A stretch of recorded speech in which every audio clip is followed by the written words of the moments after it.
Dernier rendez-vous de l'information de la semaine sur ESAE Télévision. Bonsoir, bienvenue. Tout de suite, le sommaire.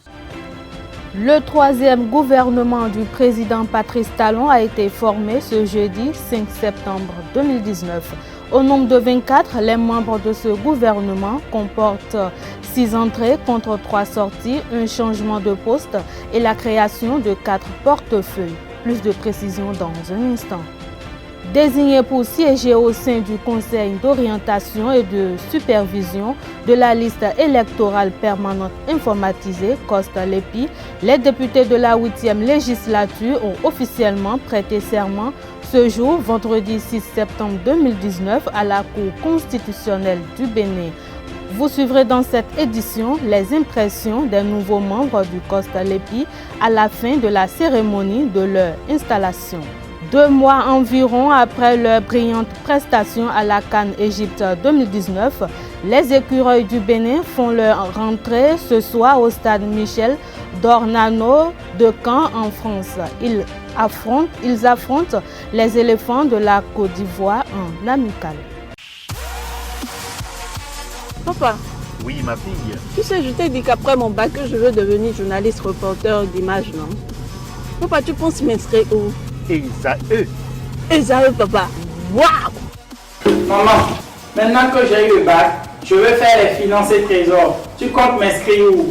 ESAE, mon fils. ESAE? Oui, maman. Papa, Oui. tu sais qu'après mon bac, je veux être diplomate, non? Et tu comptes m'inscrire dans quelle université? Mais ESAE, naturellement. ESAE? À ESAE, vous êtes bien formé dans les filières comme administration du travail et de la sécurité sociale, administration générale et territoriale, administration des impôts, gestion des marchés publics, planification et développement local, droit et sciences économiques et de gestion. ESAE, c'est aussi sa télé numérique ESAE TV et son journal L'Informateur. ESAE, c'est à Bédjoumédé, 3e rue après le carrefour 16 ampoules allant à Jericho. Numéro de téléphone 98 98 14 00 96 80 55 11 90 93 65 21. ESAE, l'excellence a un nom.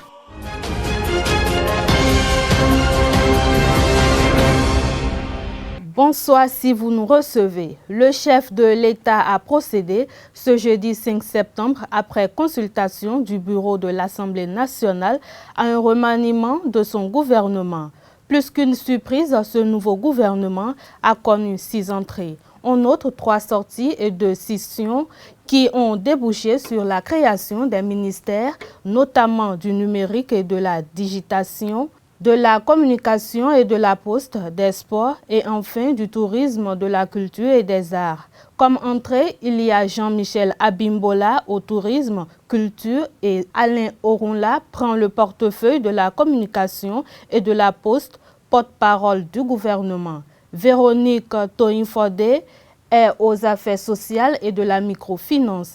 Sadia Assouman au ministère de l'Industrie et du Commerce et Éléonore Ladécan Yahi remplace Marie-Odile Atanasso à l'enseignement supérieur et de la recherche scientifique. Quant à Hervé Heromé, il revient à son ancien poste des infrastructures et des transports. Pour ce remaniement, 3 femmes font leur entrée contre 2 sorties. Alassane Seydou est maintenu à la décentralisation et laisse ainsi le portefeuille des infrastructures et des transports. Ce nouveau gouvernement de Talon montre la reconnaissance du chef de l'État envers ses fidèles. Le président de la République réitère sa confiance à tous les ministres, élus, députés qui ont préféré travailler à ses côtés. Les députés de la 8e législature désignés pour siéger au sein du Conseil d'orientation et de supervision de la liste électorale permanente informatisée COST-LEPI ont officiellement prêté serment ce jour, vendredi 6 septembre 2019, à la Cour constitutionnelle du Bénin. Les 7 sages, y compris le président de la Cour constitutionnelle, le président de l'institution Joseph Djogbenou, ont procédé à leur installation selon les tests qui régissent une prestation de serment. À la fin de la cérémonie, les nouveaux membres du COST-LEPI ont confié à chaud à nos reporters leurs impressions. Suivez. Je suis animé d'un sentiment de joie après cette première prestation, parce que c'est la première fois que je siège au COS. Je suis assez ému par la lecture du contenu de prestation. Je sens encore plus le poids de la responsabilité qui est la nôtre aujourd'hui. Je sors avec un esprit assez chargé, un cœur assez lourd, mais assez vaillant pour accomplir la mission qui est la nôtre aujourd'hui. Les personnes sont très bonnes. Le sentiment, c'est d'abord le sentiment de responsabilité. Parce que lorsque vous avez la chance d'exercer un pouvoir au nom du peuple pour actualiser le fichier électoral, si vous avez l'occasion pour un temps d'avoir un regard sur le fichier électoral au nom de tout le peuple béninois, le sentiment c'est d'abord de responsabilité, le sentiment d'engagement au sein pour l'intérêt de la République. Donc nous entamons ce mandat avec beaucoup d'engagement et de détermination pour que, à la fin de l'opération, que dans la loyauté, la probité et toutes les expressions que le serment nous a été conduit à prendre, et bien donc que ces engagements puissent être donc traduits dans les faits à la satisfaction du peuple béninois. Moi, c'est la première fois que je siège dans ce comité. Mes impressions, j'espère que les choses vont bien se passer. Sinon, pour le moment, c'est bon enfant. Nous allons voir, apparemment, tel que les choses se passent, que nous allons nous diriger actuellement vers le siège. Et là-bas, nous verrons comment est-ce que les choses vont se passer et puis comment est-ce que les gens, la suite des activités se dérouleront. C'est du travail qui nous attend. Il faudrait qu'on donne le meilleur de nous-mêmes pour ne pas décourager la population qui nous a mandatés. Et c'est ça qui est le défi fondamental. Le bureau exécutif de la 6e mandature de l'Union des professionnels des médias du Bénin a été installé hier 5 septembre 2019 à la Maison des médias Thomas Meyassan de Cotonou. En cette occasion, la nouvelle présidente Zakiat Latundji a fait sa première adresse en tant que première présidente de l'UPMB. Suivons un extrait de son allocution. S'il m'était donné en ce jour mémorable qui nous réunit de définir en 3 mots notre leitmotiv au niveau de l'Union des professionnels des médias du Bénin, que j'ai l'honneur de diriger depuis quelques semaines, je dirais sans hésiter engagement, éthique et excellence. Ces mots ont toujours guident et continueront de guider nos actions et nos différents partenariats. Ils sont la principale raison de notre cérémonie de ce jour qui marque officiellement la prise de fonction des membres du Bureau exécutif national de l'Union des professionnels des médias du Bénin pour le compte de sa 6e mandature. Mesdames et messieurs, chers invités, je n'ai aucun mérite et je voudrais remercier chacun de vous pour la confiance que vous m'avez accordée en portant ma candidature au poste de président de l'Union des professionnels des médias du Bénin. L'histoire ne retiendra pas seulement que Zakiat Latundji a été la première femme présidente de l'Union des professionnels des médias du Bénin, mais elle retiendra surtout que vous avez fait de Zakiat Latundji la première présidente de l'Union des professionnels des médias du Bénin. Et c'est là toute la différence que je voudrais imprimer à ce mandat.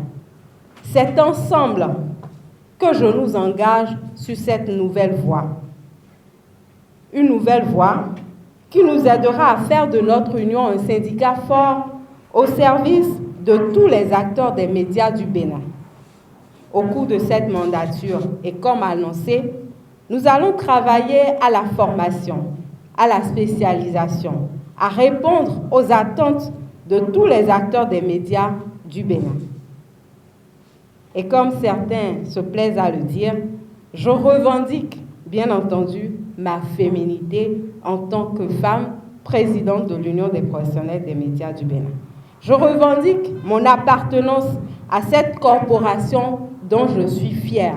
Et je voudrais inviter chacun d'entre vous à nous accompagner dans cette mission. Mais nous avons encore du chemin, reconnaissons-le. Et c'est ensemble que nous allons y arriver. Engageons-nous donc pour notre union avec des réformes indispensables pour davantage impacter et servir tous les professionnels des médias du Bénin. Il y va de notre survie et merci à tous de nous accompagner pour y arriver. Vive l'Union des professionnels des médias du Bénin. Merci et très bon mandat à moi et à toute l'équipe de l'Union des professionnels des médias du Bénin pour cette 6e mandature. L'approbation des statuts de l'Autorité nationale de sûreté radiologique et de radioprotection et la transmission à l'Assemblée nationale pour autorisation de ratification de l'accord de prêt signé entre la République du Bénin et la Banque ouest-africaine de développement BOAD dans le cadre du financement partiel du projet d'aménagement et de bitumage des routes Djougou, Peunko, Kéru, Banikwara sont quelques-unes des grandes décisions issues du conclave gouvernemental hebdomadaire du mercredi 4 septembre dernier. Pour plus d'explications, je vous invite à suivre le ministre du Tourisme, de la Culture et des Sports, Oswald Omeki, à l'occasion du traditionnel compte rendu du Conseil des ministres. Approbation des cahiers de charges type des opérateurs de téléphonie mobile et des fournisseurs d'accès à Internet, mise en conformité avec la loi numéro 2017-20 du 20 avril 2018 portant code du numérique en République du Bénin. Ces cahiers de charges sont destinés à servir de documents de référence et à faciliter la mise en œuvre des principes de régulation, notamment le traitement équitable et non discriminatoire des 10 opérateurs et fournisseurs. L'avènement du Code du numérique au Bénin a rendu indispensable leur actualisation en vue de les adapter au nouvel environnement institutionnel ainsi qu'aux exigences qui en découlent. C'est pourquoi le Conseil des ministres a adopté les décrets portant approbation du cahier de charges type des opérateurs de téléphonie mobile et de celui des fournisseurs d'accès à Internet, puis ceux portant attribution des licences d'établissement et d'exploitation de réseaux mobiles de télécommunications à la société Etisalat Bénin SA, ainsi qu'à la société Spastel Bénin SA, assortis de leurs cahiers de charges respectifs. Transmission à l'Assemblée nationale pour autorisation de ratification de l'accord de prêt signé entre la République du Bénin et la Banque ouest-africaine de développement BOAD dans le cadre du financement partiel du projet d'aménagement et de bitumage des routes Djougou, Peunko, Kéru, Banikwara. Le montant de ce prêt s'élève à 17 milliards de francs CFA et vient s'ajouter aux 107 milliards de francs CFA déjà obtenus de la Banque africaine de développement. Par ailleurs, 6 milliards 173 millions de francs CFA seront mobilisés par cette même institution bancaire au profit du projet sous forme de don de la facilité d'investissement pour le transport en Afrique de l'Union européenne. Avec la contribution du budget national qui s'y ajoutera, le financement des travaux d'aménagement et de bitumage de cette route longue de 209 km 68 sera bouclé. L'aménagement et le bitumage de tout le linéaire intègrent la mise en 2x2 voies des traversées des villes de Djougou, Peunko et Kéru, ainsi qu'un important volet social dont l'aménagement de 152 km de pistes rurales, la construction de 18 forages, la construction de 12 013 mètres linéaires de clôture, la réhabilitation de 18 infrastructures socio-communautaires, la réhabilitation de 9 infrastructures marchandes, l'acquisition d'ambulances médicalisées pour les 4 communes desservies par le projet, la plantation de 5600 arbres, l'appui à l'organisation de 50 femmes en vue de la construction de retenues d'eau pour le maraîchage, la mise en place d'unités de transformation de produits agricoles et hangars de stockage. Au regard de l'importance stratégique de cette route pour les localités traversées, mais aussi pour l'économie nationale et le transport sous-régional, les ministres intéressés sont instruits d'accomplir toutes les diligences requises en vue de la ratification du prêt et du démarrage effectif des travaux. Approbation des statuts de l'Autorité nationale de sûreté radiologique et de radioprotection. Cette autorité est dédiée au suivi des pratiques et activités utilisant les rayons ionisants à des fins pacifiques, y compris les appareils émetteurs de ces rayonnements et les sources radioactives. Sa mise en place est une exigence de la loi numéro 2017-29 du 15 mars 2018 portant sûreté radiologique et sécurité nucléaire en République du Bénin. Elle a pour mission, entre autres, de concevoir, proposer et suivre l'application de la réglementation en matière de sûreté radiologique et de sécurité nucléaire, délivrer les autorisations dans le domaine des applications de l'atome entrant dans le cadre d'activités médicales, industrielles et de la recherche, du transport des substances radioactives, de l'exportation et de l'importation des matières nucléaires et de toutes sources radioactives. Inspecter et évaluer les installations et activités objets d'autorisation à l'effet de vérifier leur conformité avec les dispositions de la loi, de la réglementation, des termes et conditions de l'autorisation, établir et maintenir à jour un registre national des sources de rayonnement ionisant. À Cotonou, capitale économique du Bénin, les points de vente de motos, un véhicule motorisé sans carrosserie à 2 roues, le plus souvent monotrace, pouvant être équipés d'un sidecar, connaissent une expansion. À cet effet, il existe une multitude de marques de motos en vente dans cette grande ville du Bénin. Une équipe de notre rédaction a fait le tour de quelques points de vente de motos pour en savoir davantage dans ce secteur de commerce. Suivez plutôt. Utilisée au quotidien pour des courses, sorties et autres services, la motocyclette, plus couramment désignée par son abréviation moto, est un véhicule motorisé sans carrosserie à 2 roues, le plus souvent monotrace, pouvant être équipé d'un sidecar. Dans les coins et recoins de la ville de Cotonou se trouvent des points de vente de ces motos. Ces endroits, autrefois en minorité, ont connu une expansion de nos jours. Cependant, le nombre de motos augmente et on peut noter une multitude de marques de motocyclettes. Les marques qu'on voit ici, là, il y a Dayang, Haoju, Sorager et d'autres encore. Maintenant, la marque la plus achetée ici, bon, c'est Dayang avec Haoju. Ce sont les 2 marques-là qu'on vend la plupart des motos. Il y a Léopard, Dayang, Webes, Dunlop, Boxer aussi. Et Dayang classique. Il y a la marque Wave et Wave S110, Wave S. Il y a aussi les Honda et Trim nouveau. Il y a aussi Dayang, Aoudjou, Badja, TVS. Nous avons beaucoup de motos. Le prix de chaque moto varie selon la marque et la qualité. Et comme dans tout commerce, les vendeurs de motos sont confrontés à de multiples problèmes tels que la mévente et la morosité économique. Haoudjou, il y a des prix standards. Eux, ils ont leurs prix fixes. Il y a Haoudjou 115 à 580, Haoudjou 116 à 420, UDX 430. Webes c'est à 680, mais son dernier prix c'est à 650. Boxer c'est à 385. Léopard c'est à 450. Dunlop c'est à 380. Dayang classique c'est à 400. Il y a des moments qu'on peut vendre au moins 2 motos par jour parce que le temps ça ne va pas. Le temps ça ne va pas, c'est à cause de ça. Le temps ne va pas. En temps on peut dire qu'on vend par jour, mais maintenant peut-être que dans une semaine on peut vendre 2 ou bien une moto. Au fur et à mesure ça chute, ça peut monter comme ça peut chuter.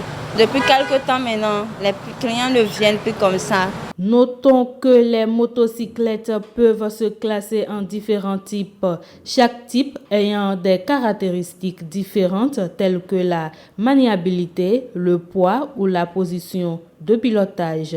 Il existe plusieurs typologies informelles dont les catégories ne sont pas figées. À présent, la page sport pour mettre un thème à cette édition. Les championnats nationaux minimes, cadets, juniors et seniors de tir à l'arc 2019 ont démarré ce vendredi au stade général Mathieu Kérékou de Cotonou. Pendant 2 jours, des archers venus des différentes ligues vont se challenger pour le Graal dans les 4 catégories. C'est parti pour les 11e championnats nationaux de tir à l'arc, minime, cadet, junior et senior 2019. Dans l'enclos du stade général Mathieu Kérékou de Cotonou, une quarantaine d'archers participent à cette édition.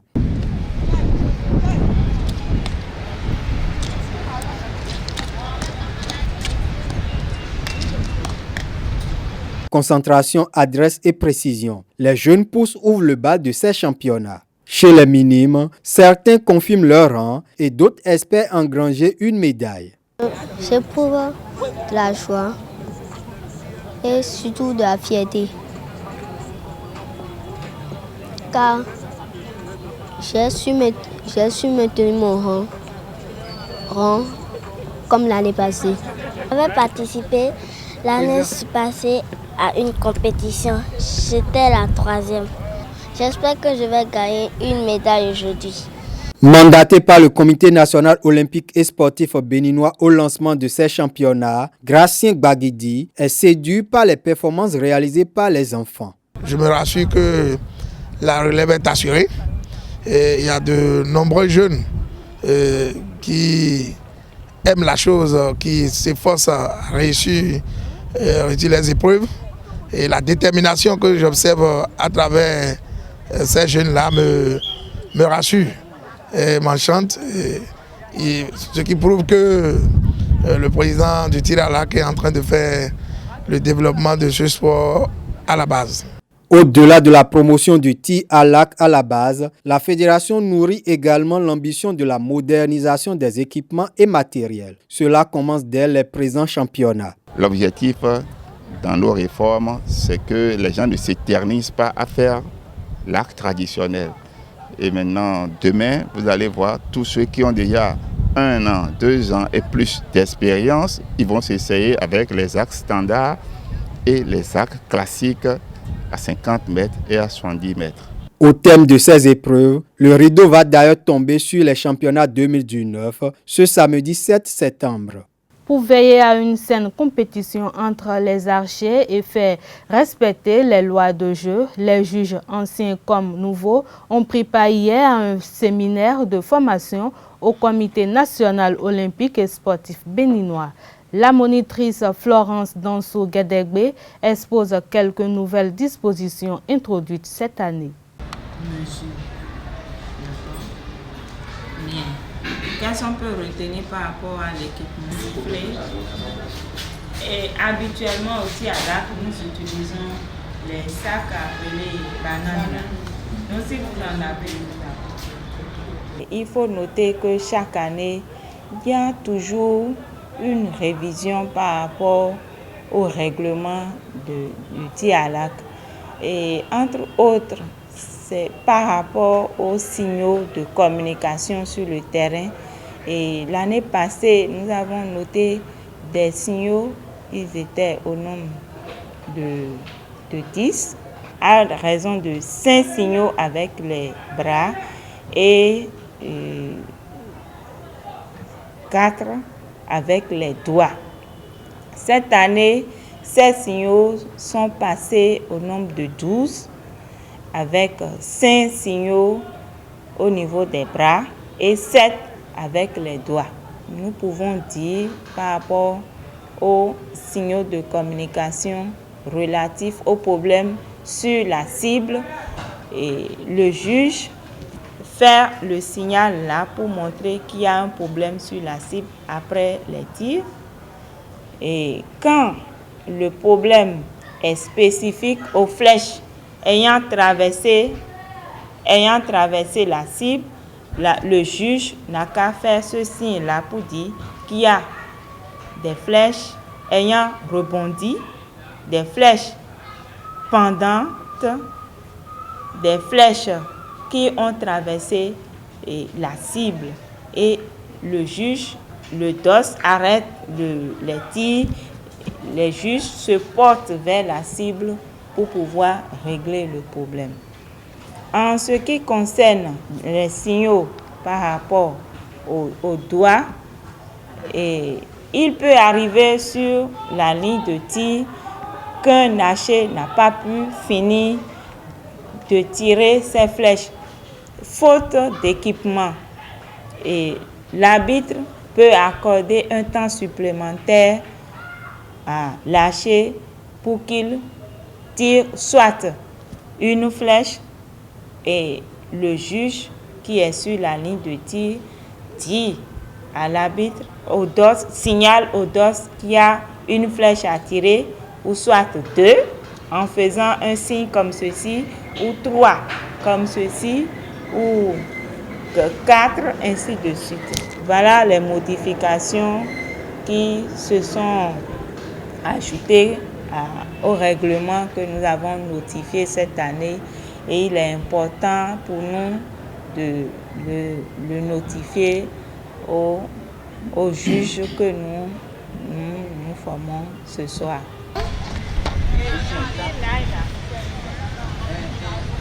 Deux mois environ après leur brillante prestation à la CAN Égypte 2019, les écureuils du Bénin font leur entrée ce soir au stade Michel Dornano de Caen en France. Ils affrontent en ce moment les éléphants de la Côte d'Ivoire en amical. Un grand test pour Michel Dissué et ses poulains. Olivier Verdon et Jordan Adeoti en sont conscients. Après la CAN, quand je regardais des photos et tout, j'étais un peu nostalgique. Je ressentais un peu un manque de venir ici. Déjà, du coup, ça fait du bien. Et c'est vrai qu'on prépare 2 gros matchs. Certes amicaux, mais qu'il faut prendre au sérieux parce que c'est pour préparer encore des étapes importantes pour la suite. Donc on va jouer la Côte d'Ivoire et l'Algérie. Donc on sait qu'à la moindre erreur, à moindre faille, c'est en face des grands joueurs qui peuvent faire la différence à tout moment. Donc on prépare ça comme un match pour nous qui ne sera pas amical. Après ce qu'on a montré à la CAN, on veut être sur une certaine continuité. Et je pense que c'est en continuant, en travaillant et en passant par des résultats contre ces équipes-là qu'on pourra encore plus s'affirmer. Déjà, j'apporte tout mon soutien à Khaled, parce qu'on sait que c'est une pièce maîtresse dans notre équipe. Il a beaucoup d'expérience et c'est vraiment un joueur de grande qualité qui nous apporte toute sa maîtrise et sa sérénité. Après, c'est sûr que quand il n'est pas là, j'ai un peu plus de responsabilité, mais ça reste quand même un travail d'équipe. Et moi, je fais confiance à tous mes partenaires parce que je sais que tout le monde a la qualité pour remplacer tout le monde. Non, mais c'est clair, après, j'aime bien avoir des responsabilités. Après, il ne faut pas en surjouer. Il faut rester simple, toujours parler pour rester dans le match. Après, Cédric Outonji, c'est un joueur aussi qui a de l'expérience. On a eu déjà l'occasion de se croiser auparavant, avant qu'il ait quelques pépins physiques. Et c'est quelqu'un en qui je fais entièrement confiance et je sais qu'on saura bien se relayer sur le terrain, donc il n'y aura pas de souci. Ce qu'on a vécu tous ensemble, c'était exceptionnel. Même quand on s'est retrouvés là pour cette sélection, on en a reparlé de suite parce que dès qu'on s'est vu, il y avait un peu de nostalgie de ces moments-là. Personnellement, je suis assez content de ma CAN. Je sais que j'étais assez décrié pour certaines pertes de balles. À la veille du match, les néo-écureuils, dont le gardien et capitaine de l'AEFC Marcel Danginou, ont dû pousser sur la chansonnette et danser devant les autres joueurs.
Le championnat d'Afrique des Nations juniors féminin de handball a débuté ce jeudi à Niamey au Niger.